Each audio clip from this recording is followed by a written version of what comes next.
건축 빨래판. 안녕하십니까. 새건축사협의회장 박인수입니다.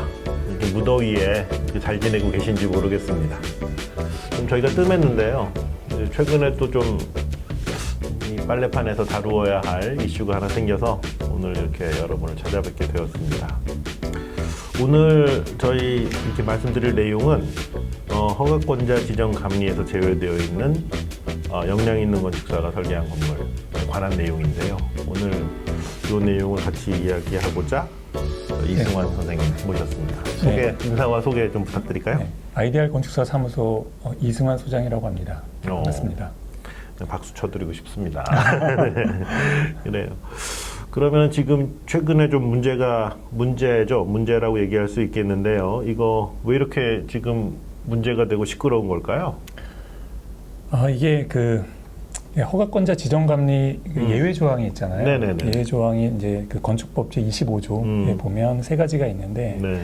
이제 첫 번째가 이제 신기술 보유연자, 두 번째가 이제 그 건축서비스산업진흥법에 그 역량 있는 건축사인 경우에, 그 다음에 세 번째가 설계 공모를 통하여 설계한 건축물, 이렇게 세 가지가 있는데, 이제 두 번째, 이 역량 있는 건축사를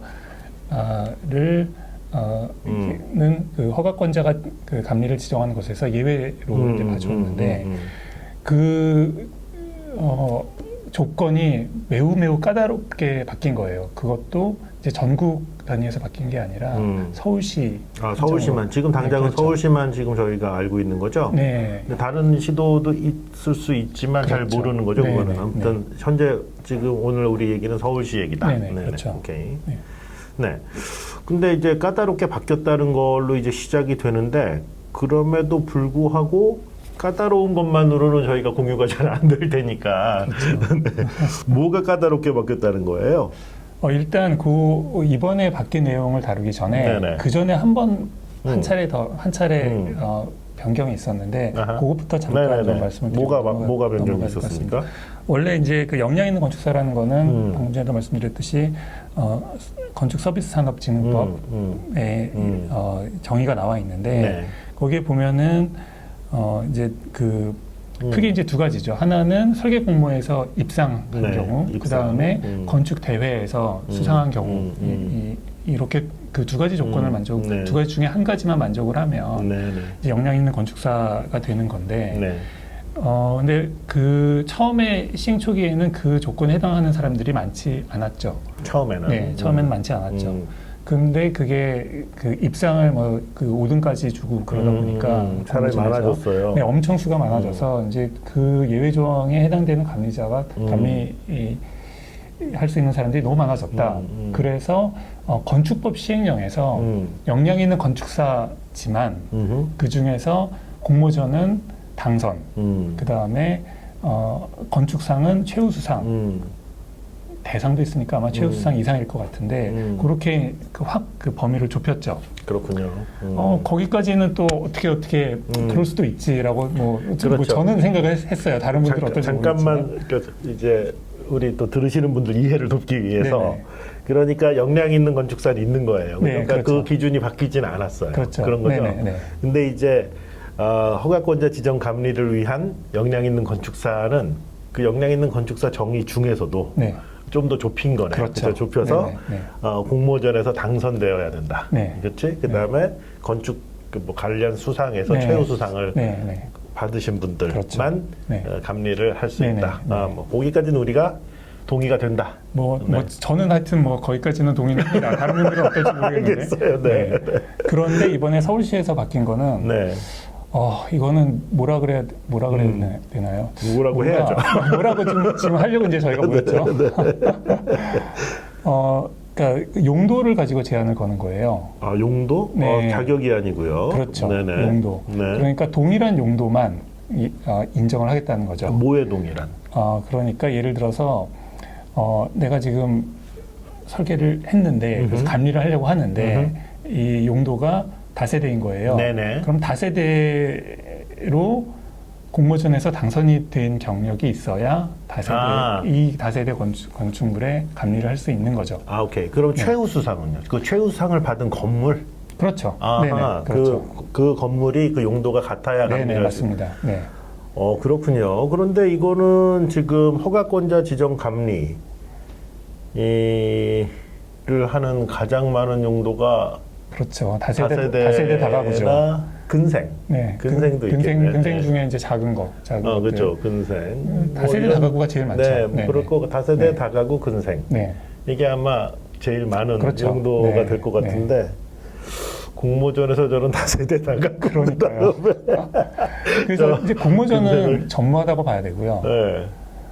이제 그 건축상에서 수상한 경우. 그렇지. 건축사에서 네. 수상한 경우는 간혹 있고. 간혹 있죠. 근데 그러니까- 최우수상을 네. 다세대 다가구 근생으로 받기가 또 쉽진 않을 쉽진 않죠. 쉽진 않을 제가 것 같아요. 아는 사례가 이제 몇 개가 있긴 있는데 네네네. 그게 그 당시에 상당히 좀 파격적이었달까.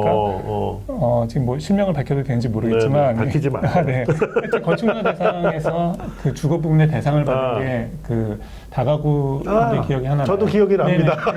네, 저도 그러니까 기억이 그때 납니다. 보고 이제 이 심사위원들 정말 대단하다. 이런 보석을 알아봐 줬구나라는 매우 기쁜 마음으로 이제 그 상을 본 적이 있는데, 근데 이제 그런 게 매우 드문 경우라는 그렇죠. 거죠. 예. 그분은 되게 좋겠네요. 그렇죠.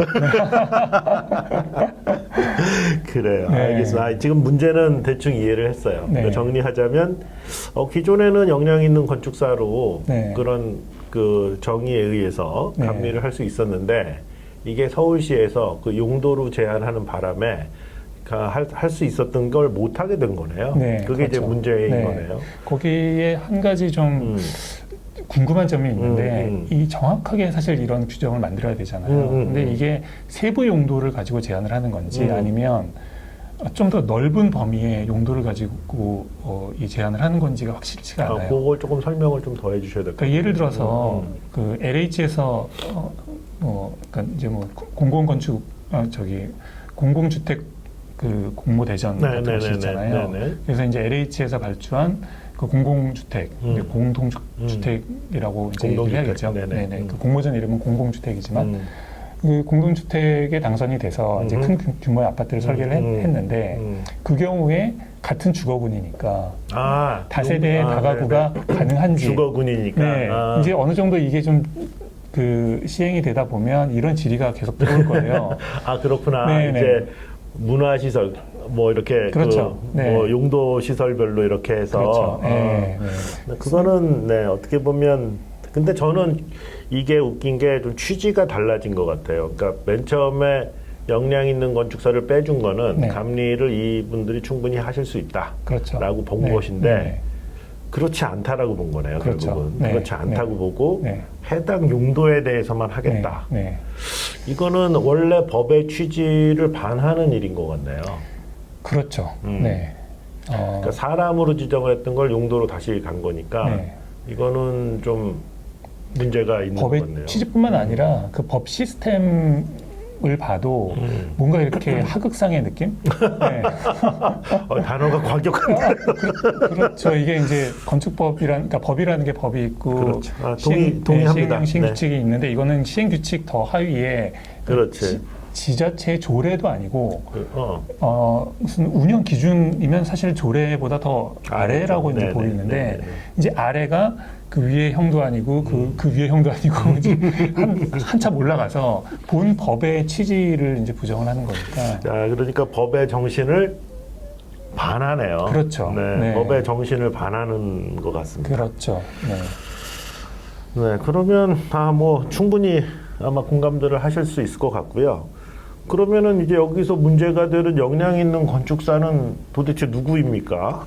이게 뭐 어떤 사람들입니까 도대체? 아까 말씀드렸던 것처럼 이제 그 조건을 만족하는 분들인데, 근데 이제 이게 왜 생겼는지를 좀 알아야 될 필요가 있죠. 근데 저도 이번에 새롭게 안 건데 저는 역량 있는 건축사와 이 설계 감리 분리법이 동시에 만들어진 줄 알았는데 사실은 역량 있는 건축사는 그 전에 만들어졌고 사실 법이 다른 법에 속해 있잖아요. 그렇죠. 그 점만 봐도 사실 이게 이제 원래는 출발점은 별개의 거라는 걸 알 수가 있는 거죠. 네, 맞아요. 그렇죠. 그러니까 역량 있는 건축사는 건축서비스산업진흥법에 나오는 용어잖아요. 그렇죠. 네.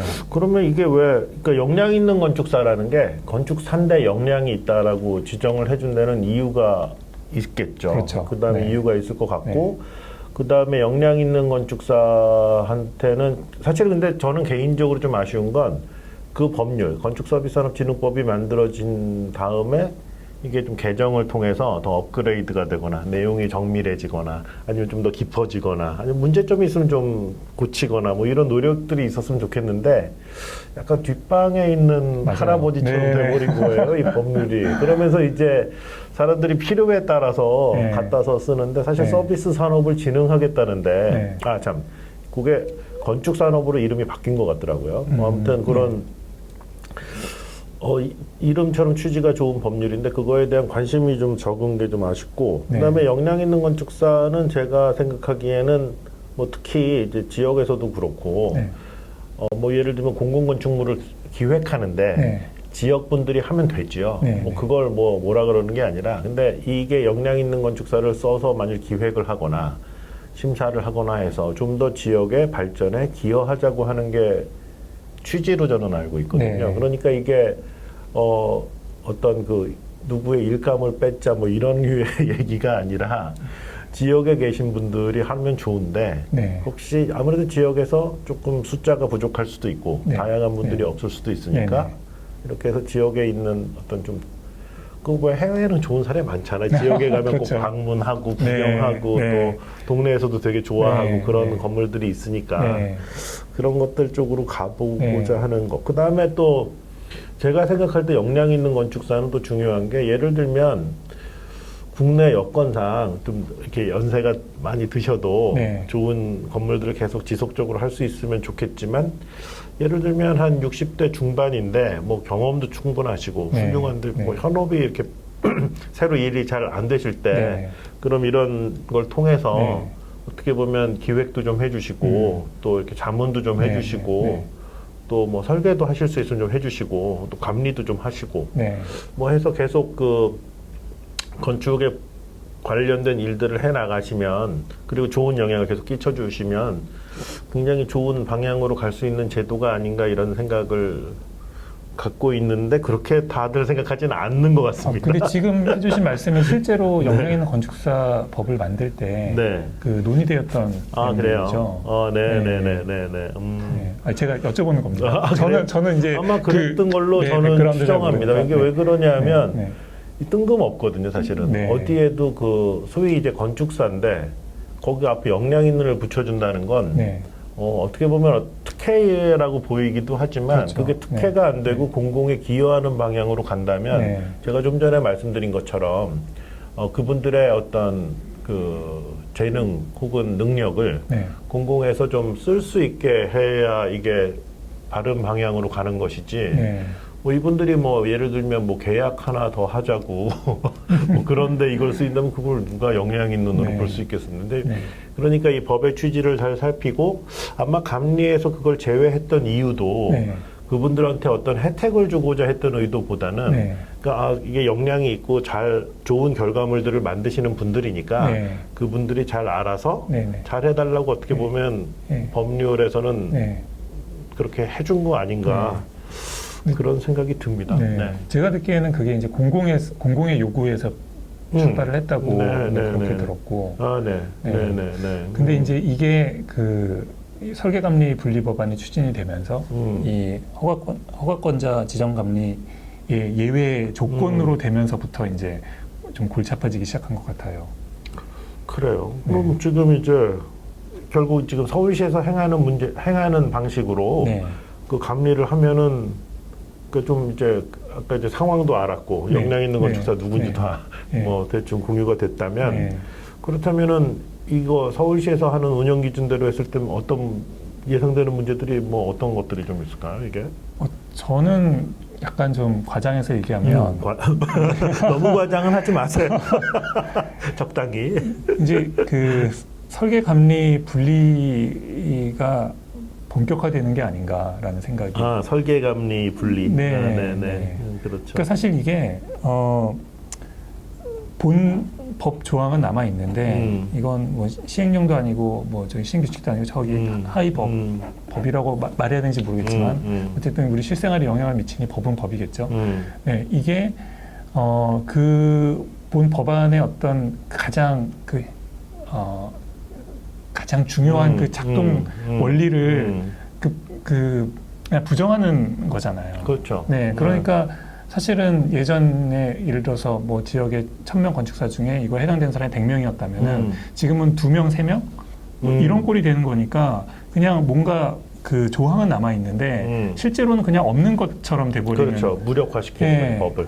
그런 걸 봤을 때 이거는 이제 이제 소규모 건축에서 감리는 못하겠구나라는 생각이 드는 거죠. 실제로 그렇겠네요. 실행이 안 되겠네. 그렇죠.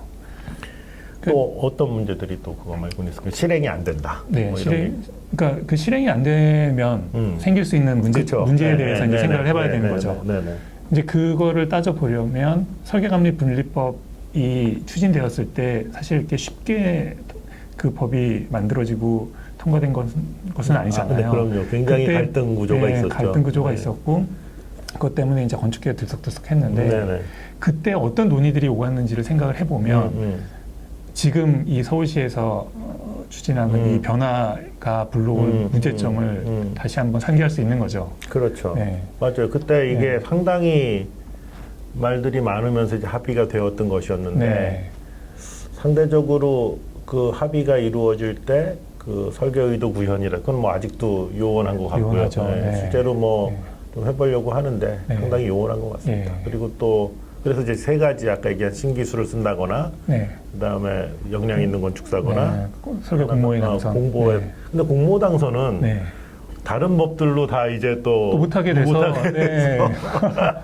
실제로 뭐 거의 무용지물화되어 있고 솔직히 이건 약간 여담이긴 한데 공모전 당선된 거는 설계도 구현이 이제 공공에서는 어느 정도 그렇죠. 대가를 받을 수 있으니까 좀 편한 점도 있어요. 그렇지. 근데 문제는 민간에서 설계의도 구현에 대한 대가를 못 받는 상황에서 감리에서 배제가 되면 내가 설계한 건물인데 그러니까 내가 낳은 자식인데 못 기르는 거죠. 그렇죠. 우리 늘 하는 얘기. 늘 하는 얘기인데 이제 망가지는 거를 막 눈물을 흘리면서 봐야 되는데 맞아요. 그게 제일 고통스러운 게 가서 보고 아무 일도 할 수 없다는 게 그렇죠. 진짜 그게 어떻게 보면 설계자로서는 큰 패배감이기도 하고 진짜 무너지죠. 그러니까 현장을 자꾸 오히려 안 가게 되고 전화 오면 없다 그래라. 뭐 이렇게 되는 거죠. 이 감리자면은 시공사를 컨트롤할 수 있는 몇 가지 이제 핵심적인 그 권한이 있잖아요. 그럼요. 뭔가의 사인이라던가. 저는 이제 감리하면서 시공사에서 보낸 기성청구서 보고 그거 기성청구 확인을 해주면서 이제 감리자로서 이제 시공사를 컨트롤할 수 있는 가장 막강한 권한을 누려봤는데 이거 사인 안 해주면 뭐 기성이 안 나가니까 시공사 꼼짝 못하는 거죠. 왜 이거 안 했어? 그러니까. 근데 이제 설계의도 구현에 그 권리가 있는지 잘 모르겠고 없어요. 그걸 못하면은 이제 귀찮은 참견꾼이 되는 거고 건축주가 이 원설계이자 설계의도 구현하는 이 건축사를 전적으로 신뢰를 해야만 이 시공사를 컨트롤할 수가 있는데. 알겠습니다. 뭐 하여튼 그 현실적인 어떤 권한의 문제도 그렇고 가서 얘기를 하는 거에 대해서 우리 시간을 쓰는 거에 대해서 보수를 못 받는 거 그거는 또 엄청나게 고통스러운 거죠. 그렇죠. 이게 이제 뭐 많은 분들이 그거 그렇게 하시더라고요. 그러니까 이게 정말 그 출혈인 거예요. 내 건물을. 그러니까 말씀처럼 제가 끼어들어서 좀 편집하는 분은 싫어했다 그러고 죄송한데 이게 보면 개인의 문제가 아니니까 즉 내 건물을 위해서 내가 열심히 해서 내가 투자한다. 여기서 그칠 문제가 절대 아닌 게 이거는 전반적으로 이 건축 소위 산업을 이렇게 그러니까 쭈그러들게 만드는. 왜냐하면 내가 그 일에 대한 대가를 못 받으니까 당연히 쭈그러들고요. 그다음 내가 쭈그러든다는 얘기는 반대로 얘기하면 이 산업이 미래가 없어지는 거거든요. 이 산업의 미래가 없어진다는 얘기는 여기를 지원하는 애들이 없어진다는 거고 여기를 지원하는 애들이 없어진다는 거는 큰일이 나는 겁니다. 진짜 큰일이 나는 거예요. 제가 개소 3년 차 때쯤만 해도 그냥 내 건물이 그 완성도 있게 만들어진다면 돈 안 받고 현장 가서 잔소리하고 그럴 수 있다고 생각했거든요. 실제로 그랬고 그런데 이제 한 뭐 계속 7년차, 8년차 이렇게 되면 이게 유지가 돼야 되거든요. 지속 가능하지 않으면 사무실이 맞아요. 지속 가능해야 됩니다. 뭐 내년에 어떻게 될지 알 수가 없는데 그럼요. 그래서 이제 이게 가서 내가 오늘 현장에 한 번이라도 더 나가서 잔소리를 하지 않으면 뭐가 망가질 게 이제 눈에 뻔한데 그럼. 이 내가 나감으로써 이제 그 기회 비용을 잃어서 생기는 사무실의 손해를 생각하면 내가 나가야 되나 말아야 되나 고민이 되는데 이제 그거에 대해서 그나마 이거는 감리비라도 받는 상황이었거든요. 현장이 막 늘어져가지고 맞아요. 네. 감리를 나가면 나갈수록 계속 손해인 상황에서 그 어쨌든 몇백만 원 안 되는 감리비 받고 나가서 잔소리를 하는 건데 이것조차 받을 기회가 없어지면 큰일이죠. 이거는 뭐 어쩌라는 건지 모르겠어요. 솔직히. 알겠어요. 네. 제가 알겠다고 얘기할게요. 왜냐면 당사자처럼 보이면 이게 진행이 안 되잖아요. 그렇죠. 네. 참 답답하네요. 네, 자, 답답하죠. 그러면 네. 이런 문제가 도대체 왜 발생할까요? 이게 왜? 이유가 뭘까요? 사실 여기에는 이제 제가 들은 이제 표면적인 이유가 있고 저는 좀 더 근본적인 이유가 있다고 생각을 하는데 이제 그 근본적인 이유부터 좀 말씀을 드릴게요. 그러니까 저는 이게 이제 건축계의 스펙트럼이 너무 넓기 때문에 맞아요. 네, 생기는 문제가 아닌가라는 생각을 좀 하는데 사실 이제 같은 건축사라는 타이틀을 가지고 있지만 양극화라고 하기엔 잘 맞는지 모르겠는데 어쨌든 이쪽과 저쪽의 그 간극이 그럼요. 너무 맞아요. 크다는 생각이 드는 거예요. 사실 건축사뿐 아니라 어저께 변호사님, 이 변호사들도 이 스펙트럼 엄청납니다. 아, 그래요? 그럼요. 저는 건축계가 제일 심한 줄 알았어요. 아니요. 이 변호사들도요, 네. 이게 다 소송만 하는 게, 변호사하고 방송하는 사람도 있고, 네. 변호사하고 그렇죠. 네. 변호사 이 스펙트럼 엄청납니다. 네. 맞아요. 건축도 그렇죠. 네. 네. 그래서 한쪽을 보면은 이제 자기가 설계한 건물은 꼭 자기가 감리를 하고 싶어하는 분들 그리고 이제 그런 분들은 대개는 다른 분들이 설계한 건축물은 감리를 하는 거에 크게 관심을 안 가지는 경우가 그렇죠. 많고요. 흥미가 없죠. 네. 그런데 이제 반대쪽을 보면은 이제 건축계의 설계는 일감이 좀 불규칙적으로 생기지만 어떤 지역 단위로 놓고 봤을 때 감리 일감은 일정한 그 그렇죠. 빈도로, 개인의 입장에서 그렇죠. 보면. 네. 일정한 빈도로 생기니까 이거를 이제 지역에서 이 감리를 이렇게 나눠서 하게 되면 서로 견제도 되고 그런 면에서 이제 건축물의 안전도도 높아지고 그런 게 더 좋지 않냐라고 이제 주장하시는 분들이 그렇죠. 이제 반대에 계신 거죠.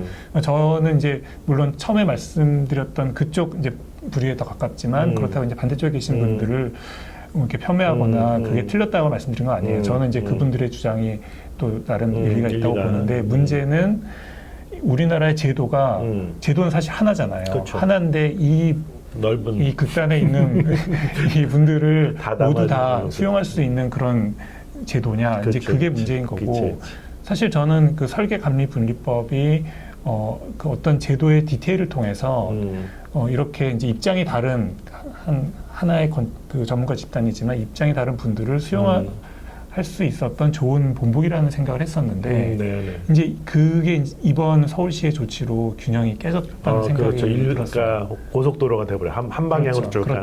그렇죠. 하여튼 이게 이제 그 근본적인 문제인 거고 그리고 이제 표면적인 문제는 몇 가지 좀 부작용이 있다는 얘기를 들었어요. 그래요. 부작용도 있군요. 네. 제가 들은 부작용은 그 역량 있는 건축사를 가진 분과 그렇지 않은 분이 공동으로 설계를 해서 공동으로 설계를 하면 이제 그 하나라도 자격이 있는 분 기준으로 보게끔 되어 있는 것 같더라고요. 현재는. 그래서 이제 그분이 공동 설계하는 파트너가 언제나 정해져 있는 게 아니라 여러분들이랑 공동 설계를 하는 거죠. 그래서 역량 있는 건축사를 가진 분이 그 지역의 감리 일감을 이제 휩쓸어서 뭐 1년에 뭐 몇십 개, 뭐 40개 뭐 이렇게 휩쓸었기 때문에 그 문제다. 이런 사례를 본 거죠. 저도 하나 들은 거 있어요. 저는 이제 이건 컨소시엄이라면 또 반대로 내가 이제 역량 있는 건축사니까 설계를 나한테 주라. 그럼 감리를 싸게 해줄게. 뭐 그런다는 얘기도 전해 들었습니다. 제가 보지는 못했어요. 그러니까 이게 이게 어떻게 보면 시장 교란이겠네요. 그러니까 이제 이런 거는 사실 좋지 않죠. 그렇죠. 그러니까 이런 그 저희가 순기능적인 그 정책 혹은 법률을 진행할 때 좋지 않은데, 근데 이제 근본적인 이유는 좀 충분히 이해를 했어요. 충분히 이해가 되는데. 그럼에도 불구하고 이 사람들, 이 서울시에서 이런 제도를 만든 거는 네. 오히려 이런 그 부작용들에 대한 대안이 더 크지 않았을까. 설마 네. 이분들이 이런 원의를 흐릴 의도를 가졌다고 좀 믿진 않거든요. 네, 네, 그러니까 네, 아마 이런 몇 가지 상황들 때문에 네. 이걸 했는데 결과적으로 저는 이게 뭐 잡으려다가 초과 그렇죠. 삼가를 태운다는 그렇죠. 그런 그렇죠. 내용하고 네네. 비슷한 거잖아요. 네. 어떻게 보면 이런 부작용을 처리하면 되는 네. 것이었는데 네. 이게 진짜 그 초가집을 태워버린 그런 네. 결과가 아니었나 네. 싶어요. 저는 이 문제는 아주 명쾌한 해결책이 있습니다. 이 역량 있는 건축사는 컨소시움으로 하면 안 됩니다. 그렇죠. 네. 네. 혼자. 이거는 네. 뭐 이렇게 이론의 여지가 없는 아주 명쾌한 해결법이거든요. 그러면 이거 네. 컨소시움 안 되고 그러니까 네네. 어떻게 보면 네. 제도가 조금 미비했으니까 이런 문제를 가지고 그러니까 저걸 하면 안 된다. 네. 네.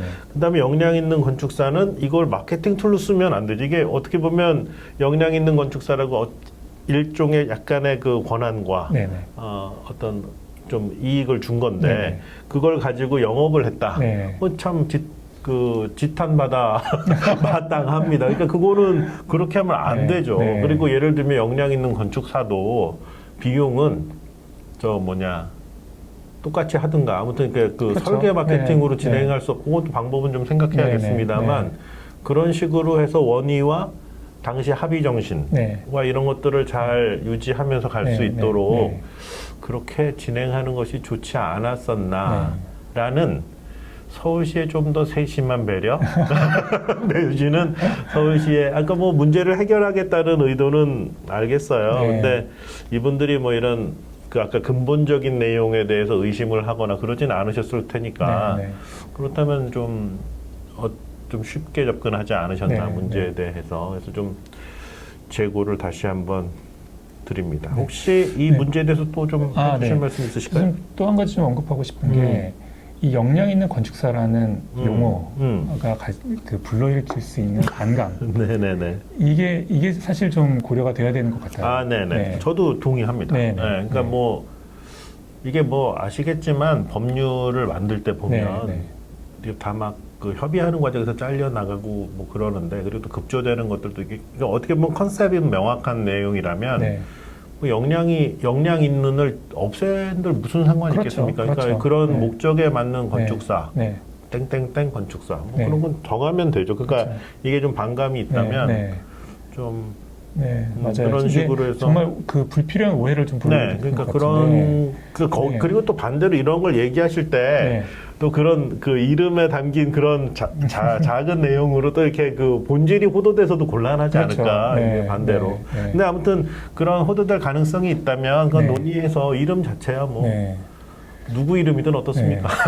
불리면 되는 그러니까 거죠. 이게 SNS에서 이렇게 비꼬는 댓글이 달릴 때 그러니까 나는 그럼 역량 없는 건축사네라던가 네네 그렇죠. 뭐 역량 그렇죠, 있는 그렇죠. 건축사가 뭐 네네. 따로 있네 뭐 이런 그렇죠. 그런 그 댓글을 볼 때마다 되게 좀 이렇게, 그렇죠. 그게 네. 이제 맞으면 비하하고 씁쓸하죠. 조롱하는 네. 건데, 네. 그러니까 이제 조롱받는 이름이라는 거잖아요. 그렇죠. 그렇죠. 그러니까 그 네. 이름은 좀 더 협의해서 네. 또 대한건축사협회에서 이제 큰 일을 이제 의무가입도 하고 했으니까 네. 네. 적당한 이름을 만들어 주신다면 그래서 이제 동의가 다 되면 문제가 없지 않을까 네. 그런 생각이 듭니다. 참 이게 보면은 그 법 시스템에는 그 역량 있는 건축사라는 용어가 그 진흥법에도 그렇고 건축법에도 그렇고 본 법에 박혀 있어요. 그렇죠. 그래서 이게 시행령이나 시행규칙으로 바꾸기는 쉽지는 않은데 어쨌든 이게 이제 법을 손을 대야 되는 겁니다. 그러려면 이제 국회 모든 프로세스를 통과해야 되는 건데 마침 그 본법에 있는 거를 가져다가 시행령이나 시행규칙은 써야 되니까 지금 그 허가권자 지정가는 예외가 본법을 가져다 쓰다 보니 그걸 떼기가 지금 되게 어렵게 된 상황인 거죠. 그러니까 이런 거는 네. 저는 좀 그러니까 좀 이제 말씀처럼 네. 그러니까 이제 좀 저희 업계 대표적인 분들이 네. 나서셔서 네. 바꾸자 이름 이렇게 조롱하고 네, 네. 비하고 그러면 네. 그거에 대해서 여기 충분히 수기하고 그렇죠. 하면 네. 되지 않을까. 네. 그러니까 이것 아까 이 문제도 서울시에서 이거 진행을 할 때 네. 좀 어떻게 보면 그 반대에 있는 사람들의 의견을 묻거나 네, 네. 그런 걸 했었으면 이게 큰 문제가 없었을 네, 텐데 그렇죠. 어떻게 보면 일방통행을 하시다 보니까 그런 문제가 생기지 않았나. 네. 저는 뭐 잘 정리가 되지 않을까 네. 기대를 가져봅니다. 네, 저도 기대를 해봅니다. 네. 혹시 또 남았습니까? 뭐? 네. 또 아이디어 있으면. 네.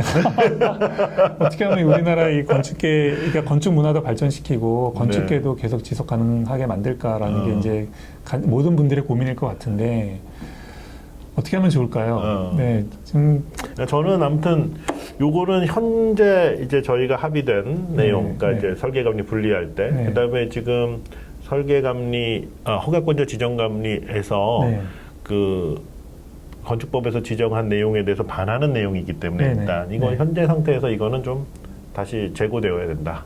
뭐 이런 생각을 좀 가지고 있고요. 그럼에도 불구하고 저는 지금 이런 말씀이나 이런 노력은 되게 중요한 게 아직 그 생각해 보면 그게 아주 저희가 그 지금과 같은 제도를 갖게 된 게 오래되진 않았거든요. 계속 연구하고 좀 더 계속 매년 디벨롭 되어야 되는데 이게 자꾸 이 옛날로 가려고 하는 듯한 느낌을 가지니까 요즘 조금 우울하기도 합니다. 저는 그런 생각도 좀 해봤어요.